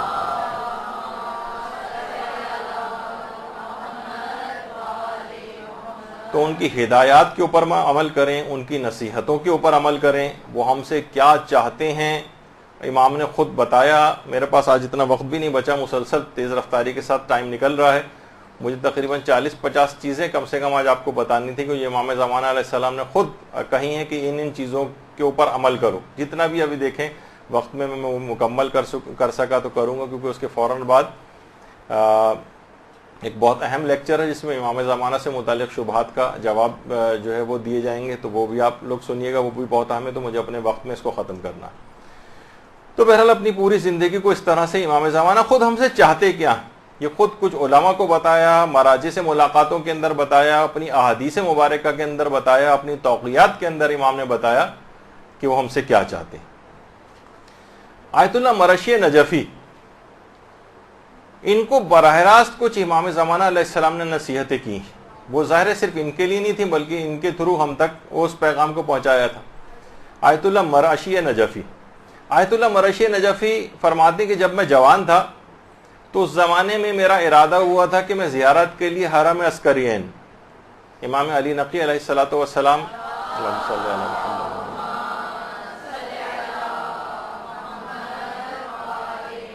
اور امام حسن عسکری علیہ الصلوۃ والسلام اللہم صلی علی محمد.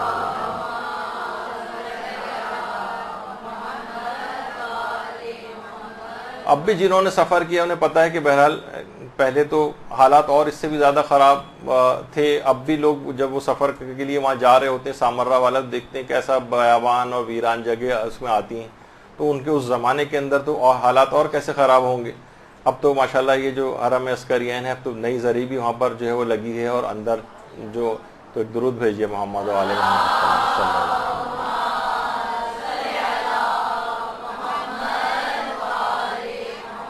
تو کہہ رہے ہیں میرے ایک تو ان دونوں ائمہ کے قبور کی زیارت کے لیے بھی تھا ارادہ, اور حرم سید محمد جہاں وہ قربانی وغیرہ بکرے کی جاتی ہے وہاں عام طور پر دیکھیے اب اس نام لحاظ سے وہ ان کا نام مشہور ہو رہا ہے. تو بہرحال کہہ رہے ہیں اس طرف جاتے ہوئے میں راستہ بھول گیا, راستہ گم ہو گیا, اور اتنا وقت گزر گیا کہ میری حالت خراب ہو گئی, شدید ترین گرمی تھی, مجھے غش آنے لگے, یہاں تک کہ راستہ نہیں ملا, اور یہاں تک کہ میں بالکل جاں بلب ہو گیا اور مجھے اپنے بچنے کی بھی امید نہیں رہی. آیت اللہ مرشی نجفی فرماتے زندگی سے مایوس ہو گیا, اب واقعہ تفصیلی ہے، میں اس کو مختصر کرتے ہوئے کہہ رہا ہوں کہ پھر اس کے بعد اچانک سے امام زمانہ علیہ الصلوۃ والسلام سے توسل کے بعد اللہم صلی علی محمد امام زمانہ سے ملاقات ہوئی، امام نے ان کو راہ بھی بتائی اور کچھ خاص تاکیدات کی. وہ تاکیدات جو کتاب ہے قبسات، جو سید عادل علوی جو خود ان کے شاگردوں میں سے رہے ہیں، انہوں نے باقاعدہ اس کے اندر اس کو جمع کیا ہے، قباسات میں وہ سب چیزیں جمع کی ہیں، اور اس کا اردو ترجمہ بھی خورشید فقاہت کے نام سے ہو چکا ہے. یہ اگرچہ کتاب بہت زیادہ اویلیبل مارکیٹ میں نظر نہیں آتی، پرانی کسی کے پاس رکھی ہو تو کسی کو کوئی انٹرسٹ بھی نہیں ہے، تو اس لحاظ سے کتابیں دوبارہ چھپی بھی نہیں ہیں. تو بہرحال، اور اس کے علاوہ منتخبات ابن العلم اور منتقم حقیقی وغیرہ کتابوں میں بھی ان تمام تاکیدات کا جو آقا مرشی کو کی تھیں اس میں اس کا تذکرہ. فرماتے ہیں کہ امام زمانہ علیہ السلام نے خاص طور پر مجھے تلاوت قرآن کرنے کی نصیحت کی، کہا کہ تلاوت قرآن کو لازمی کرو. اچھا، کتنی دیکھیے ہماری اپنی زندگیوں میں ہم دیکھتے ہیں کہ تلاوت قرآن ختم ہوتی چلی جا رہی، بس رمضان آتا ہے تو تھوڑا بہت قرآن ہاتھ میں اٹھا لیتے ہیں، ورنہ قرآن ویسے ہی بند رکھا رہتا. بلکہ کہیں میں لطیفہ بھی پڑھ رہا تھا کہ کوئی دادی اماں اپنے پیسے جو قرآن کے اندر چھپا کے رکھ رہی تھیں، تو کہا کہ دادی اماں یہ کہاں آپ رکھ رہی ہیں؟ کہا بیٹا مجھے یقین ہے کہ تم لوگ اس کتاب کو کبھی کم کھولو گے نہیں، اس وجہ سے محفوظ ترین جگہ یہی نظر آ رہی ہے. تو بہرحال یہ حالت ہو گئی ہے لوگوں کی. تو ایک عجیب، ورنہ بہار ہے قرآن کی لوگوں کی زندگیوں میں، اس لحاظ سے قرآن رائج رہے، نوجوان بچے قرآن کو پڑھیں اور ان کو اس طرح کے مواقع میسر ہوں، ایسے پروگرامز ان لوگوں کے لیے کروائے جائیں، اجتماعی جو ہے تلاوت قرآن کے سلسلے میں جو ہے حرموں کے اندر بھی جو ہے اس طرح سے تقاریب منعقد ہوتی ہیں. لوگوں کے اندر بیدار کرنے کے کچھ ایسے اقدامات ہونے چاہیے. تو امام نے ایک تو تلاوت قرآن کی بہت تاکید کی. اس کے علاوہ امام زمانہ علیہ السلام نے نماز تلاوت قرآن کے ساتھ نماز شب کی بھی تاکید کی، اور بلکہ نماز شب اور تلاوت قرآن کے لیے امام نے فرمایا کہ اے سید، ایک جملہ کہا، اے سید ان اہل علم پر افسوس ہے کہ وہ خود کو ہم سے نسبت دیتے ہیں اور ان اعمال کو انجام نہیں دیتے. تو خاص طور پر جو دینی طالب علم ہیں یا جو اہل علم حضرات ہوں، وہ تو علی الخصوص کبھی بھی نماز شب کو اور تلاوت قرآن کو فراموش نہ کریں. امام زمانہ نے باقاعدہ شکایت کی ہے اہل علم افراد کی کہ یہ خود کو ہم سے نسبت دیتے ہیں اور ان دونوں چیزوں سے غافل ہیں، یعنی تلاوت قرآن اتنی انجام نہیں دیتے اور نماز شب نہیں پڑھتے. اس کے بعد ہے زیارت قبور ائمہ اور اولاد ائمہ کی تاکید کی امام نے. اب تو ماشاءاللہ اس میں لوگ جانے لگے ہیں، البتہ قبور ائمہ، لیکن ایران وغیرہ جاتے ہیں تو وہاں پہ لوگ کبھی کوئی لے جانا بھی چاہے کہ چلیں یہاں پہ بہت سے امام زادوں کے قبور بھی ہیں، وہاں چلیں، تو لوگ زیادہ انٹرسٹ نہیں لیتے. امام نے اولاد ائمہ کے قبور کی زیارت کی بھی تاکید کی کہ ان کے قبور پہ بھی جایا جائے. اس کے علاوہ پھر امام نے احترام ذریت سادات کی تاکید کی. اب میں اس کی تفصیل میں نہیں جا رہا، نہ ان کے الفاظ نقل کر رہا ہوں، صرف ہیڈنگز آپ کو بتا رہا ہوں کہ بس کافی ہے کہ امام نے تاکید کی ہے تو ہمیں اس کو.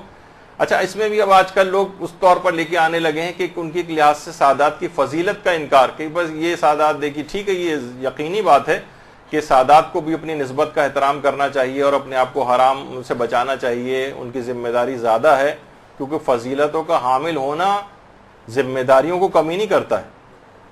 تو جتنی فضیلت آپ کی ہوگی اتنا ہی ذمہ داریوں کو ادا کرنا پڑے گا. وہ ایک اپنی الگ جگہ بات ہے، لیکن دیگر افراد کو چاہیے کہ ان کی بہرحال عزت و احترام میں کمی نہ کرے. امام نے اس کی تاکید کی ہے. اور اس کے علاوہ جو دیگر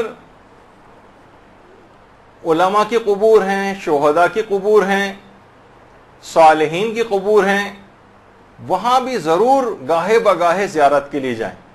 کتنے افراد ہیں، اپنے رشتہ دار ہیں، لوگ سالہ سال اپنے والدین کی قبروں پر نہیں جاتے ہیں، سالہ سال گزرتے چلے جاتے ہیں، جب وہاں قبروں سے اندازہ ہو رہا ہوتا ہے کہ یہاں سالوں سے کوئی نہیں آیا ہے. تو بہرحال اس کی تاکید امام نے کی. عورتیں بھی قبرستان جا سکتی ہیں، اپنے نجاست کی حالت میں بھی جا سکتی ہیں. لوگ اتنے زیادہ سوال پوچھتے ہیں کہ بیچ میں چلیں یہ والا فقہی مسئلہ بھی آ گیا. اس کے علاوہ امام نے خاص طور پر آیت اللہ مرشی کو اس بات کی تاکید کی کہ امیر المومنین علیہ السلام کا جو خطبہ شقشقیہ ہے، اللہم صلی علی محمد و علی محمد،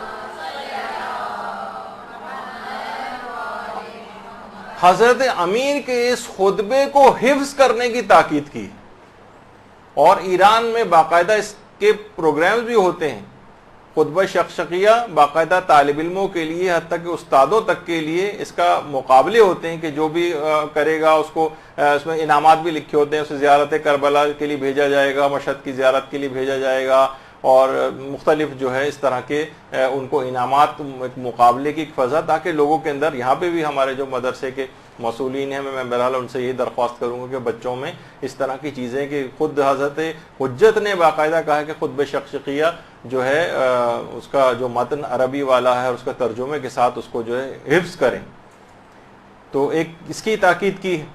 اس کے علاوہ حضرت حجت نے خطبہ حضرت زینب سلام اللہ علیہ کے حفظ کی تاکید کی ہے، جو دربار میں دیا تھا، اللہم صلی علی محمد۔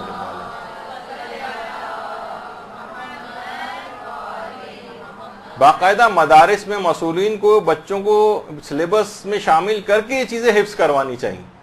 امام زمانے کی خواہش تھی کہ آیت اللہ مرشی نجفی تک سے یہ بات کہی، اور اسی طریقے سے امام نے خاص طور پر والدین کی خدمت کی تاکید کی ہے، خواہ وہ زندہ ہوں یا مر گئے ہوں۔ اب مرنے کے بعد خدمت کیسے ہوگی؟ یقیناً ان کے واجبات کو انجام دینا، ان کے لیے دعائے خیر کرنا، ان کے لیے تلاوت قرآن کرنا، ان کے لیے اعمال صالحہ انجام دینا، ان کے لیے حج و عمرہ و زیارات کا ثواب کو ہدیہ کرنا وغیرہ وغیرہ، جتنی بھی چیزیں خواہ زندہ ہوں خواہ انتقال کر گئے ہوں، خاص طور پر تاکید کی ہے۔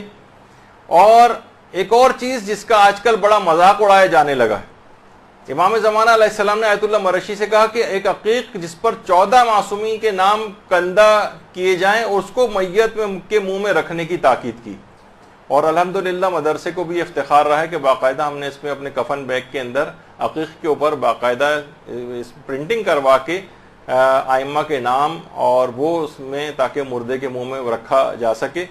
اور اس چیز کو آغا سیستانی نے بھی، اور جتنے مراجع جنہوں نے العروۃ الوثقیٰ پہ حاشیہ لکھا ہے، سب نے اس کی تاکید کی اور عروہ کے اندر اس کو جو ہے نقل کیا۔ امام زمانہ نے الگ سے آیت اللہ مرشی کو اس بات کی تاکید کی تھی کہ، اور ابھی بھی کسی کو چاہیے تو ہمارے یہاں مدرسے سے اویلیبل ہوتا ہے، کوئی الگ سے کسی کے پاس کفن موجود بھی ہے تو الگ سے بھی عقیق لے سکتا ہے۔ اچھا، پھر اس کے بعد امام زمانہ علیہ السلام نے نماز جماعت میں شرکت کی تاکید کی، اس میں بھی جتنی ممکن ہو سکے، اور بہرحال کچھ ایسے انتظامات مساجد کے اندر کرنے چاہیے کہ بہت زیادہ گھنٹہ بھر ایک مسجد کے اندر نماز کے اوقات میں لگ جاتا ہے، تو لوگ عام طور پر اس وجہ سے بھی اس میں شریک نہیں ہو پاتے ہیں۔ جس قدر ممکن ہو اختصار کے ساتھ، ایران میں اس طرح سے ہوتا ہے کہ بس اختصار کے ساتھ نماز ہوئی اور ختم ہو گئی، تاکہ لوگ آرام سے آ جا سکیں، گھنٹہ بھر نہ لگے، تاکید کی۔ اس کے علاوہ امام نے فقہ، حدیث اور تفسیر قرآن کے مطالعے کی تاکید کی، روزانہ کی بنیاد پر فقہی مسائل، احادیث مبارکہ، تفسیر سے ایک نہ ایک صفحہ آپ ضرور پڑھنے کی عادت ڈالیں، امام زمانہ کی خواہش ہے، امام زمانہ ہم سے یہ چاہتے ہیں۔ اس کے علاوہ امام نے نہج البلاغہ اور صحیفہ کاملہ کا مطالعہ کرنے اور اس کی دعاؤں کو حفظ کرنے کی تاکید کی۔ مثلا بچوں کو واقعتاً دعائے عافیت ہے، والدین کے حق کی دعا ہے، یا جو بڑے ہو گئے ہیں ان کے لیے اپنی اولاد کے حق کی دعا ہے، موت کو یاد کرنے کے لحاظ سے ایک دعا ہے۔ کتنی صحیفہ کاملہ کے اندر اگر آپ دیکھیں، نہج البلاغہ کے اندر کلمات قصار، کتنے قیمتی امام کے جملے اس کے اندر ہیں، باقاعدہ کورس سلیبس کے اندر یہ چیز شامل ہونی چاہیے۔ ان دعاؤں کو باقاعدہ، بچے آپ دیکھیں کتنے بڑی بڑی چیزیں، اتنی موٹی موٹی کتابیں پوری حفظ کر لیتے ہیں، تو یہ ایک دو صفحے کی چیزیں، دعائیں نہیں یاد کر سکتے، وہ بالکل کر سکتے ہیں، بس ہم اس میں دلچسپی نہیں لیتے۔ اچھا، اس کے بعد واقعہ بڑا تفصیلی ہے، بہرحال آخر میں آیت اللہ مرشی نجفی نے کہا کہ مولا مجھے کچھ دعا دیجیے اس ملاقات میں۔ امام علیہ السلام نے پھر آیت اللہ مرشی نجفی کے لیے دعا کی اور اپنے دستے دعا کو بلند کیا اور یہ دعا دی کہ پروردگارہ تجھے اپنی پیغمبر اور ان کی آل کا واسطہ اس سید کو دین کی خدمت کی توفیق عطا فرما۔ دین کی خدمت کی توفیق، یہ سب سے پہلی دعا آیت اللہ مرشی نجفی کو امام زمانہ علیہ السلام نے دی، اور اسی دعا کے نتیجے میں آیت اللہ مرشی نجفی نے قم کے اندر ایشیا کی سب سے بڑی لائبریری کو قائم کر دیا. اللہم صلی علی محمد وعلی محمد. حرم معصوم قم سلام اللہ علیہ کے بالکل سامنے ان کی قبر بھی ہے, آیت اللہ مرشی نجفی کے, اور ان کا کتاب خانہ بھی ہے جہاں پر اور بہترین بہت ہی بڑی لائبریری جو ہے وہاں پر قائم کی گئی. اور اس کے بعد امام زمانہ علیہ السلام نے اگلی دعا کی کہ پروردگارہ اسے مناجات کی لذت و شیرینی عطا فرما. یہ بہت بڑی دعا ہے کہ جب بھی آیت اللہ مرشی نجفی اکثر و بیشتر ہاتھ میں بس ان کے رومال رہتا تھا اور اپنے آنسو پوچھتے رہتے تھے, انتہائی رقیق القلب, ہر وقت گویا آنسو آنکھوں کے اوپر رکھے رہتے تھے. مناجات کی ایسی لذت اور ایسی شیرینی عطا ہوئی تھی امام زمانے کی دعا کے نتیجے میں. اور کہا کہ پروردگارہ اس کے لیے اس کی محبت لوگوں کے دلوں میں قرار دے اور اس کو ہر طرح کے شیطانی شر سے محفوظ فرما, خصوصاً حسد سے. الگ سے دعا کی کیونکہ علماء کے لیے روایتوں میں ہے کہ جو صاحبان علم ہوتے ہیں ان میں آپس میں ایک حسد کی کیفیت پیدا ہو جاتی ہے, تو کہیں خدا نخواستہ علم کے بڑھنے کے ساتھ یہ چیز پیدا نہ ہو جائے. بعض اوقات اپنے ہم درسوں کے ساتھ پیدا ہو جاتی ہے, بعض اوقات صاحبان علم کی آپس میں ہونے لگتی. اور اس کے بعد امام زمانہ علیہ السلام نے تحفے میں آیت اللہ مرشی نجفی کو خالص تربت امام مظلوم یعنی خاک شفا, اللہم صلی علی محمد وعلی محمد, ایسی خالص تربت امام مظلوم دی کہ جس کے ساتھ کوئی اور خاک مخلوط نہیں تھی, بالکل خالص. آیت اللہ مرشی نجفی پوری عمر جب تک زندہ رہے اس خاک شفا کو اپنے جسم کے ساتھ لگا کر رکھتے تھے اور وصیت کر کے گئے تھے مرنے کے بعد میری قبر میں اس خاک شفا کو ڈالا جائے. آیت اللہ مرشی نجفی جس وقت قبر میں لٹایا گیا تھا ان کو اس کے بعد وہ خاک شفا ان کے چہرے کے سامنے اور ان کے گال کے نیچے اس خاک شفا کو رکھا گیا تھا. اور آیت اللہ مرشی نجفی نے صرف امام مظلوم کی نہیں بلکہ جتنے بھی ائمہ اطہار تھے ان سب کی قبور کی مٹی اپنی پوری زندگی میں مختلف کاوشیں کر کے جمع کی تھی. اور اس کے علاوہ آیت اللہ مرشی نجفی کو امام زمانہ علیہ السلام نے ایک عقیق کی انگوٹھی بھی تحفے میں دی تھی. اللہم صلی علی محمد وعلی محمد.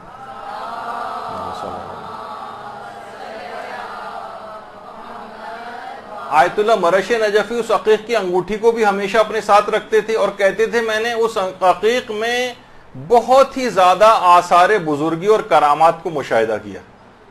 اچھا, اب آج کل ایک اور بھی چیز ہو گئی, پھر آپ کو جگہ جگہ میں ان چیزوں سے آگاہ کرتا جاتا ہوں کہ عقیق کے خلاف بھی ایک کیمپین شروع ہوئی ہے کہ یہ پتھر ہے, یہ کہ لوگ اپنی زندگیوں پہ سوچتے ہیں کہ بڑا اثر انداز ہوتا ہے اور جو ہے یہ فضول لوگوں نے پہننا شروع کر دیا ہے اور اپنے حاجت روائی سے کرنے لگے بغیر جبکہ کسی کی نیت نہیں ہوتی ہے, کیونکہ حکم ہے اس کا اور اس کی خود خاص ان سے فوائد حاصل ہوتے ہیں. نماز کے دوران جب بھی اس کو پہننے کا حکم ہے تو اس کے خلاف بھی ایک چیز دیکھیں, امام اس کی اہمیت کے پیش نظر امام نے وہ عقیق کی انگوٹھی تحفے میں دی تھی اور خود آقا مرشی کہتے ہیں میں نے بہت آثار بزرگی اور اس میں کرامات مشاہدہ کی ہیں اس عقیق میں. تو اس لحاظ سے امام کی ان تمام جو آقا مرشی کو کی وصیتیں, اس کے علاوہ بھی ائمہ کی مختلف توقیات کے اندر بھی بہت ساری وصیتیں, خاص طور پر امام زمانہ علیہ السلام جو ہیں وہ نمازوں کو اول وقت میں پڑھنے کی بہت تاکید کی ہے اور فجر کی نماز کے لیے خاص طور پر اس شخص کو ملعون قرار دیا جو اتنی تاخیر کر دے کہ جس میں روشنی نمودار ہو جائے اور آسمان کے تارے جو ہے وہ غروب ہو جائیں یا نظر نہ آئیں. تو بہرحال آسمان سے تارے اس طرح سے اگر غائب ہو جائیں تو نمازوں کو اول اوقات میں پڑھنے کی بہت تاکید کی ہے. اور اس کے علاوہ امام زمانہ علیہ السلام خمس دینے کی بھی تاکید کرتے ہیں بلکہ رہنمائی تک لوگوں کی ہے, کیونکہ دیکھیے اس کے اندر خود آپ کا فائدہ ہے, امام کا فائدہ نہیں. خود امام نے ایک موقع پہ کہا بھی ہے بلکہ کہ ہم تم لوگوں کے بھیجے ہوئے اموال کو صرف اس لیے قبول کرتے ہیں تاکہ تم لوگ پاک ہو جاؤ, تاکہ تم لوگ پاک ہو جاؤ. جو چاہے ہمارے پاس اپنے اموال بھیجے, جو چاہے نہ بھیجے, جو کچھ ہمارے پاس بھیجتے اس سے ہمارے پاس اس سے کہیں بہتر ہے جو اللہ نے ہم کو عطا کیا. تو یہ نہیں سوچیں کہ امام کے پاس بھیجنے سے یا ان کے نائبین مراجع کے پاس بھیجنے سے آپ نے بہت بڑا کوئی احسان کر دیا ہے ان کے اوپر. خود ہمارے اموال پاک ہوتے. امام باقاعدہ رہنمائی تک کرتے. کتنے واقعات ملتے ہیں, آیت اللہ بہجت کے فرزند علی بہجت جو ان کی اس برابر میں بیٹھے ہوئے ہیں، انہوں نے خود ایک واقعہ نقل کیا ہے. کہہ رہے میرے والد کے انتقال سے سال بھر پہلے ایک فون میرے پاس آیا اویسی نام کا، اویسی، اور اس نے فون کیا اور کہا کہ ڈینمارک سے ایک شخص ہے جو کہ آغا بہجت سے ملاقات کرنا چاہتا ہے. انہوں نے کہا بھائی ملاقات تو آغا بہجت کرتے ہی نہیں، عام طور پر ممکن نہیں ملاقات. کہا کہ نہیں، وہ کچھ شرعی رقوم ان کو دینا چاہتا ہے. تو انہوں نے کہا کہ شرعی رقوم دینا چاہتا ہے تو ٹھیک ہے، بینک کے ذریعے بھیج دے.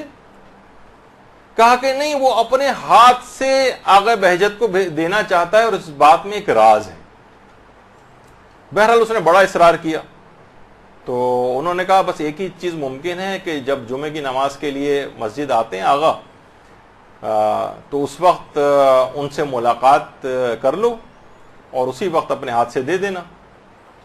تو کہہ رہے ہیں کہ آیت اللہ بہجت کے بیٹے علی جو ہیں وہ فرماتے ہیں کہ جب وہ شخص آیا تو دیکھا کہ 50 سال کا ایک عراقی شخص تھا. آیت اللہ بہجت مسجد کے اندر نماز پڑھانے کے لیے آئے اور نماز پڑھا کے جب واپس جانے لگے اپنے کمرے کی طرف جو برابر میں ہی تھا، تو اس نے ہاتھ بڑھا کے ان کو جو شرعی رقم دینی تھی وہ دے دی. آغا بہجت نے ظاہر ہے وہ دیکھتے بھی نہیں تھے لوگوں کی طرف، اور وہی اپنی بے نیازی سے انہوں نے رقم دوسرے کے حوالے کی، اس کے بعد اپنے کمرے میں چلے گئے. تو اس شخص نے آغا بہجت کے بیٹے علی بہجت سے کہا کہ میں 14 گھنٹے کی فلائٹ سے یہاں پر آیا ہوں. تو انہوں نے کہا بھائی آپ کو آنے کی کیا ضرورت تھی، آپ آن لائن بینک ٹرانسفر وغیرہ کر سکتے تھے. کہا کہ آپ مجھے عام آدمی نہ سمجھیں، میں ڈینمارک اور سویڈن میں میرے 5 سپر اسٹورز ہیں، بہت امیر آدمی ہوں. اچانک سے ایک دن مجھے اس بات کا احساس ہوا، میں نے بچپن میں کہیں سنا ہوا تھا کہ اموال کے اوپر خمس واجب ہوتا ہے. پھر کافر دنیا میں چلا گیا، میں بہت وہاں پیسے کمائے. اب سوچا کہ مجھے اپنے مال سے خمس ادا کرنا چاہیے، لیکن میں کسے دوں. بہرحال زمانے کے امام کی محبت بھی میرے دل میں تھی، اتنی زیادہ اس کی معلومات نہیں تھی، تقلید وغیرہ بھی نہیں کرتا تھا. اس نے امام زمانہ علیہ السلام کو پکارا اور کہا کہ مولا مجھے اپنے مالی واجبات میں سے خمس ادا کرنا ہے، آپ میری رہنمائی کریں کہ میں یہ پیسے کس کو دوں. اچھا کہنے لگا 2 مہینے اسی طرح سے گزر گئے اور امام کی طرف سے کوئی ایسی بات نہیں سامنے آئی، یہاں تک کہ میرا دل بہت بھر آیا، میں بہت پھوٹ پھوٹ کر رویا کہ مولا آپ نے اس کافر ملک میں مجھے تنہا چھوڑ دیا، آپ کیوں میری رہنمائی نہیں کرتے. کہہ رہے ہیں اچانک سے بہت واضح آواز میں نے ایک آواز سنی بہت واضح طور پر، اور کہا کہ اسے ہمارے نائب تقی بہجت تک پہنچا دو. اللہم صلی علی محمد. وہ فرماتے ہیں کہ اس شخص نے کہا کہ میں اس نام سے واقف ہی نہیں تھا، میں تقلیدی کو نہیں جانتا تھا، تقی بہجت کون ہے میں واقف نہیں تھا. بہرحال میں نے لوگوں سے پوچھا تو معلوم یہ چلا کہ ایران میں ایک مجتہد ہے جن کا نام تقی بہجت. تو اس لحاظ سے میں یہاں پر آیا ہوں کہ امام زمانہ نے خمس دینے کے لیے ان تک پہنچانے کی تاکید کی. تو بہرحال لوگ اب اس طرح، یہ تو ایک اس طور پہ بات تھی، لوگ اس سے کوئی سوء استفادہ نہ کریں کہ ٹھیک ہے ہم کوئی عمل کر کے کس تک خمس پہنچائیں، جب تک ہمیں کوئی نہیں ہوگا تب تک ہم کسی کو نہیں دیں گے. وہ تو اپنے شرعی وظیفے پہ ہمیں عمل کرنا ہے کہ اپنے مرض تقلید تک پہنچانا ہے. لیکن اس میں بات بتانے کی تھی کہ واقعتاً اگر کوئی شخص تڑپ رکھتا ہو اور امام زمانہ کو کسی بھی جگہ پکارے، خواہ کسی کافر ملک میں پکارے، خواہ اتنی معلومات رکھنے والا آدمی بھی نہ ہو، خواہ وہ تقلید بھی نہ کرتا ہو، تب بھی امام زمانہ اس کی تڑپ کو دیکھتے ہوئے اس سے ملاقات کرتے ہیں، اس کی رہنمائی کر دیتے ہیں. تو یہ اب ایک چیز ہے کہ دیکھیے جب ہی ہے کہ ان تمام چیزوں میں اعمال کو انجام دینا ہے، خمس دینا ہے، اعمال جتنے بھی اس سے پہلے بتائیں، تلاوت قرآن کرنی ہے، نمازوں کو اول اوقات میں کرنا ہے، والدین کی خدمت کرنی ہے، جب سب کرنے والے کام. جب بھی رہبر معظم آیت اللہ خامنہئی کا ایک جملہ بڑا مشہور ہے، وہ کہتے ہیں انتظار فرج کوئی خیالی چیز نہیں، یہ عمل سے عبارت، یہ عملی چیز ہے. انتظار فرج کے معنی نہیں کہ آپ بستر کے اوپر لیٹ کے بس بیٹھے انتظار کر رہے ہیں کہ امام کب آئیں گے، اس دوران ٹی وی وغیرہ بھی دیکھ رہے ہیں، چینل وینل تبدیل کر رہے ہیں اور جو ہے کہہ رہے ہیں کہ ہم انتظار کر رہے ہیں. نہیں، ایک انتظار فرج کوئی خیالی اور تصوراتی چیز نہیں جیسے کہ لوگوں نے سمجھ لیا، یہ ایک عملی چیز ہے، عملی. اچھا اب جب عمل کریں گے تو کیا عمل کرنا ہے وہ بھی امام زمانہ نے خود ہی بتایا کہ ہم سے محبت کا مقصد واضح سنتوں پر عمل کی بنیاد پر ہونا چاہیے. بے شک ہم نے تمام ضروری نصیحتیں کر دی ہیں، خدا ہم پر اور تم سب پر گواہ ہے. یعنی ائمہ نے اور دیگر معصومین نے، خود امام زمانہ نے سب کچھ بتا دیا، ساری شریعت آپ کے پاس ہے، ساری چیزیں، ہم سے محبت کا مقصد۔ تو امام فرماتے ہیں کہ ہم محبت، صرف محبت اور ان سے عقیدت کا اظہار کرنا اور بس جھکے چلے جانا ان کے نام پر، یہ نہیں۔ محبت کا مقصد فرماتے ہیں واضح سنتوں پر عمل کی بنیاد ہونا چاہیے، یعنی عمل نظر آنا چاہیے، واجبات پر عمل، مستحبات پر عمل، حرام کاموں سے اپنے آپ کو بچانا جو ہے یہ ہونا چاہیے۔ اور امام کو دو چیزیں ایسی ہیں کہ جو خود امام فرماتے ہیں کہ میں شدید اذیت میں مبتلا ہوتا ہوں ان دو چیزوں سے، اس سے اپنے آپ کو بچانا، حماقت اور جہالت۔ باقاعدہ روایت میں امام نے خود فرمایا کہ ہمیں شیعہ قوم کے جوہلا اور بیوقوفوں نے اور ایسے لوگوں نے جن کے دین کے مقابلے میں مچھر کا پر بھی بھاری ہے شدید اذیت پہنچائی۔ اس کا مطلب ہے کہ امام کو جہالت اور حماقت اس سے شدید نفرت۔ جہالت کیسے دور ہوگی اس کا بھی امام نے طریقہ بتایا ہے کہ ہماری غیبت میں ہمارے حدیث کے راویوں یعنی ان فقہا کی طرف رجوع کرو، یہ لوگ میری طرف سے تم پر حجت ہیں، میں خدا کی طرف سے ان لوگوں پر حجت ہوں۔ یعنی جہالت سے آپ کو نجات کون دلائے گا؟ مراجع کرام دلائیں گے۔ ہر عمل سے پہلے ان کے فرمودات، ان کے فتاوے جن کی بھی آپ تقلید میں ان کے دیکھیں، ان کے مطابق عمل کریں۔ امام زمانہ کی ہدایت پر یہ عمل ہے، اور ایک حکم جو تقلید ہے بالکل عقلی بھی ہے، چاہے کوئی حدیث مبارکہ نہیں بھی اگر ہو بالفرض، تب بھی عقل اس بات کا حکم دیتی ہے جو قطعی طور پر کہ کوئی بھی شخص جو دینی مسائل کا استنباط نہیں کر سکتا ہے وہ کسی جاننے والے جو اس کی مہارت رکھتا ہو اس کی تقلید کرے۔ اچھا، اب وقت جو ہے وہ پھر ختم ہو گیا ہے، اگرچہ ابھی بہت سارے تقریباً 35-40 میرے اعتبار سے ابھی چیزیں اور بیان کرنا تھیں جو امام زمانہ نے، لیکن یہ چلے ایک لحاظ سے آپ لوگوں کے لیے ہوم ورک بھی ہو گیا۔ انشاءاللہ آئندہ کبھی زندگی رہی تو اس کے اوپر مزید بات بھی کر لیں گے، لیکن یہ کہ کم سے کم اپنی زندگی کو امام زمانہ علیہ السلام کے لیے اس طور پر تو بسر کرنے کی کوشش ہمیں کرنی چاہیے کہ بالکل ان کی ہدایات کے مطابق عمل ہو۔ جب بھی یہ جملہ کہا جاتا ہے کہ آپ کو کوشش کرنی چاہیے کہ حبیب ابن مظاہر بن جائیں، تو امام زمانہ خود خط لکھ کے بھی آپ کو بلا لیں گے امام حسین کی طرح سے، یعنی صفات تو کچھ ایسی پیدا کریں۔ تو بہرحال ان کو پکاریں، ان کے لیے روئیں، ان کے لیے گڑ گڑائیں۔ تو بس اس شعر پہ اختتام کرتے ہیں اپنا، امام زمانہ کو یاد کرتے ہوئے کہ اے اب تیرے ہجر میں اے فہم و ذکا کے یوسف، کتنی آنکھیں ہیں جو یعقوب ہوئی جاتی ہیں۔ وصلی اللہ علی محمد وآلہ الطیبین الطاہرین۔ برحمتك يا أرحم الراحمين، وصلى الله على محمد وآله الطاهرين۔